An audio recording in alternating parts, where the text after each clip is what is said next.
сега е ред и продолжуваме со разговор во студиото.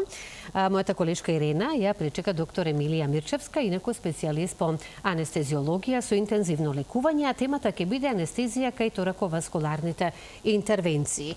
Добро утро и добре ни дојдовте. Добро утро на вас секако, и на вашите гледачи. Бадем Систина, така, да. Разговорот го најавив за она што ќе имаме можност да слушнеме сега од вас ова утро, така да Ирена, добро утро и до тебе и повелете. Благодарам. Добро утро, доктор Емилија Мирчевска. Ете убава најава од нашата Слободанка. Да повторам уште еднаш за оние кои што можеби не разбраа. Доктор Емилија Мирчевска, специјалист по анестезиологија со интензивно лекување од клиничката болница Аџи Бадем Систина. Ова утро ќе зборуваме за анестезија кај тораковаскуларните интервенции. Добро ви утро. Ви благодарам што ја прифативте нашата покана за гостување. Имате навистина, зборувавме пред да влезете овде во студиото, благородна професија, за мене стресна, за вас можеби беше ова повеќе стрес денешното гостување, меѓутоа и мощна одговорна работа. За почеток би сакала да ги запознаеме нашите гледачи за тоа што и која е работата на анестезиологот. Која е впрочем вашата функција во целиот тој здравствен систем? Улогата на анестезиологот не е непозната за пациентите и општата популација, но мислам дека се уште не е доволно јасна. Нивните размислувања, односно сваќањата на пациентите најчесто се движат во неколку правци. Еден дел од нив на нас гледаат како на некој кој што треба да ги заспие и да им обезбеди мирен и комфорен сон за време на хирушката интервенција. Еден друг дел од нив прекумерено се плашат, особено се плашат дали воопшто ќе се разбудат од анестезијата. И еден сосема мал дел, би рекла, вистински ја познава суштината на нашата работа. За да ова не остане нејасно, јас ќе се обидам во кратки црти да ја објаснам нашата улога и нашето место на сите позиции во една болница. Улогата на анестезиологот пред се е преку еден континуиран мониторинг на витално важните функции на организмот со контролирано давање на лекови да обезбеди мирен вовед во анестезија, едно неизино балансирано одржување и на крајот безбедно будење. Сето ова за да може да се изврши било која хирушка интервенција, но не само хирушка интервенција, туку и многу инвазивни, диагностички, па и терапевски процедури. Што значи нашата улога започнува уште во предоперативната подготовка на пациентот, понатаму следи низ интраоперативното водење на пациентите, па се до постоперативното лекување во болничките оддели каде што пациентите лежат или на единиците за интензивно лекување ако за тоа има потреба. Кажавте, набројавте како ве гледаат пациентите, ама јас мислам дека ќе се сложите и со мене дека многумина од нас пациентите гледаат во вас во анестезијата како спас од болката која што нели за жал следи кога станува збор за хирушка интервенција. Сега да објасниме што е анестезија и какви се видови на анестезии постојат. Анестезијата представува една вештачки предизвикана, реверзибилна состојба на губиток на свест на сите видови на осет, губиток на чувството за болка, до една комплетна мускулна релаксација за да може да се изврши било која хирушка интервенција. Во однос на типовите анестезија постои една генерална поделба на општа анестезија, на регионални типови на анестезија. Овде пред се мисли на регионалните блокови од една страна, а од друга страна на спиналната, епидуралната или комбинирана еписпинална анестезија. Еден посебен вид се издвојува аналгоседацијата, која што е техника која истовремено обезбедува и обезболување и седирање, односно извесен степен на заспаност на пациентот, за да може да се извршат некои пократки, полесни и не толку опсежни процедури. Значи има повеќе типови на анестезија, секако зависи, вие одлучувате како анестезиолози кој тип на анестезија за која интервенција ќе се искористи. Сега денеска конкретно зборуваме за тораковаскуларните интервенции. За да дојдеме до вашата работа кај тораковаскуларните интервенции, да објасниме пак сега што се тораковаскуларни интервенции, на кој дел од нашиот организам. Сите состојби, односно сите болести кои што ги зафаќаат органите кои се сместени во градната, односно торакалната празнина, а се предмет на хируршко лекување, спаѓаат во доменот на торакалната хирургија. Овде пред се мисли на органите почнувајќи од хранопроводот, понатаму дишникот, односно трахејата, главните дишни патишта, двете белодробни крила, плеврата, медиастиналниот простор, градната жлезда, односно тимусот, тироидната жлезда, паратироидните жлезди и хирургијата на дојките исто така влегува во доменот на торакалната хирургија, додека пак сите болести на крвните садови, независно тоа дали се артерии или вени, спаѓаат во доменот на хируршко лекување на васкуларната хирургија. Многу, значи, има интервенции овде, многу типови. Претпоставувам дека за секој од овие интервенции кои што ги споменавте, торако-васкуларни, постојат различни типови на анестезија. Така е. Изборот на видот на анестезија, односно на анестезиолошката техника која што ќе се аплицира, зависи од неколку фактори. Во одлучувањето, еден од главните фактори е местото на кое што ќе се интервенира, односно заболениот орган и неговата местоположба. Па така, ако земеме во предвид дека органите во градната празнина се наоѓаат во горната половина на телото, каде што аплицирањето на спиналната анестезија е скоро невозможно, тогаш ќе знаеме дека општата анестезија е најчесто анестезија од избор за интервенции во торакалната празнина. Ова не значи дека оваа општа анестезија не може да биде надополнета со некоја од техниките на регионална анестезија или аналгезија. Пред се мислам на епидуралната аналгезија како еден адјувантен тип или дополнувачки тип на анестезија кој што ќе овозможи обезболување и голем постоперативен комфорт за пациентот во смисол на немање болка, побрза мобилизација, побрзо закрепнување на пациентот. Од друга страна пак, сите интервенции кои што се наоѓаат во долната половина на телото, од папокот па надолу, пред се мислам на васкуларните интервенции, во овој случај регионалниот тип на анестезија е анестезија од избор. Пред се спиналната, епидуралната или комбинираната еписпинална анестезија. Анестезијата во торакалната хирургија носи своји специфики заради природата на заболувањата, особено кога се однесува на белодробни заболувања. Во тој случај анестезиологот располага со посебен режим на вентилација, односно е должен да спроведе посебен режим на вентилација, бидејќи се бара едното белодробно крило да биде исклучено од вентилација. Природата на заболувањето е таква да размената на гасови е сериозно нарушена. Сето ова треба да се земе во предвид при водењето на анестезијата, положбата на пациентите кои што подлежат на белодробна хирургија исто така е нестандардна. Пациентите наместо класичната положба лежење на грб, сега лежат на страна, ние велиме во така наречена латерална декубитна положба. Сето тоа има своји специфики и бара од нас посебен ангажман. Васкуларната хирургија носи исто така своји специфики, меѓутоа васкуларната анестезија исто така има особено свој правила по кои што се води, особено анестезијата на големите, кога се дава анестезија за интервенции на големите крвни садови, пред се мислам на аортата, на крвните садови на вратот, односно на каротидните артерии. Да. Доктор Емилија, она што е многу важно пред во вашата работа е секако комуникацијата и пред се подготовката на пациентот за сето ова.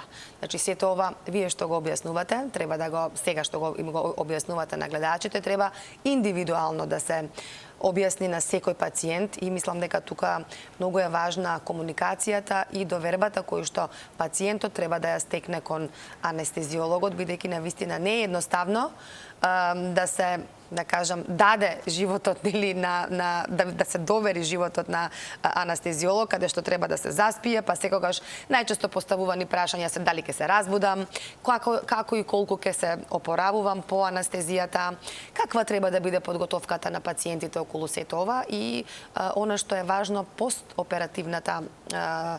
постоперативниот момент, односно како полека се враќаат сите органи во функција и после колку време може да функционира пациентот? Секој пациент на кој што му следи хируршка интервенција од било каков тип, но не само хируршка интервенција, туку и реков претходно, некоја инвазивна диагностичка или терапевска процедура, поминува низ анестезиолошки преглед или така наречена преданестезиолошка визита, во која што анестезиологот се запознава со основното заболување заради кое што пациентот е дојден, меѓутоа исто така добива представа и за неговите минати заболувања, неговото претходно искуство со анестезии, терапијата која што редовно ја зима, односно колку неговите хронични заболувања се контролирани или не. При анестезиолошкиот преглед се прави проценка на дишниот пат. Тоа е една особено важна за нас работа, затоа што ни нуди точна проценка и избегнување на можни компликации при воведот во анестезија. И после сите овие, после ваквото земање на детална анамнеза, односно разговор со пациентот, како што кажавте, комуникацијата овде е клучна, ние пациентите ги класифицираме во една од 5 класификациони анестезиолошки групи по однос на ризикот за примање анестезија. Американската асоциација на анестезиолози има изготвено една класификација која што е универзално прифатена секаде во светот и во која што пациентите се вбројуваат во една од 5 групи, почнувајќи од условно здрави пациенти без никакви коморбидитети, тоа би било класификациона група 1, се до најтешко болни, односно критични пациенти. Тоа би била класификациона група 5, каде што исходот од нивното преживување е многу неизвесен, независно дали ќе биде над нив извршена хируршка интервенција или не. И една посебна група на пациенти спаѓаат ургентните пациенти, кои што независно од тоа дали имаат или немаат некои претходни заболувања, ги класифицираме како E или emergency класификациона група. Кога ги спомнавте, да не ме прекинавте. Не, да. Кога ги спомнавте веќе овие emergency или итни пациенти, секако дека вашата работа тука е многу по-друга од оваа подготвителна за која што сега зборувавме.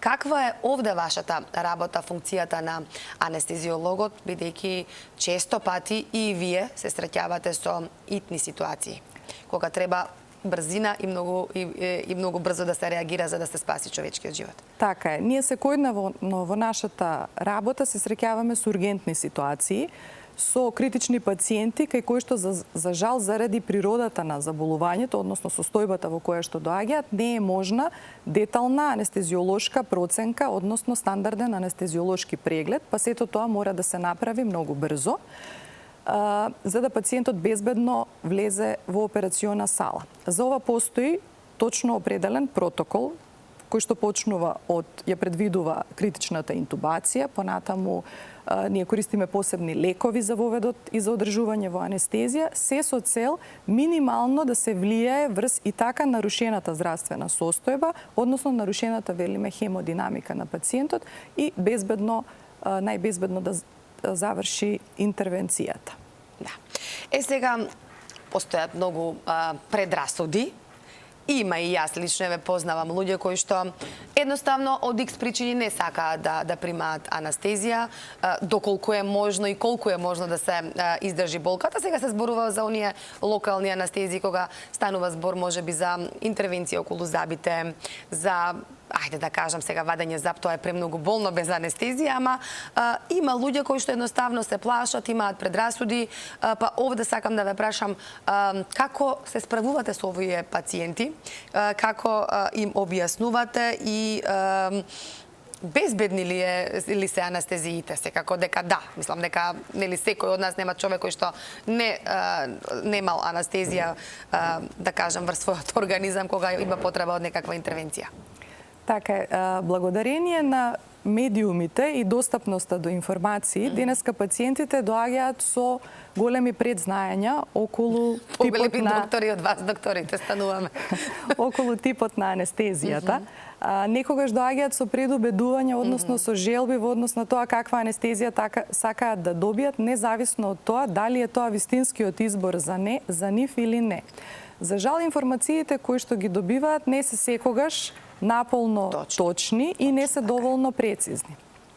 Наша задача е да им предочиме на пациентите, не и да ги убедуваме, кој е најдобриот тип на анестезија кој што треба да го добијат, да им ги предочиме предностите, евентуалните ризици од различните типови анестезија и секако на крајот да добиеме една информативна писмена согласност од нив во која што ќе ни го одобрат типот на анестезија. Не значи дека желбата не се зема во предвид.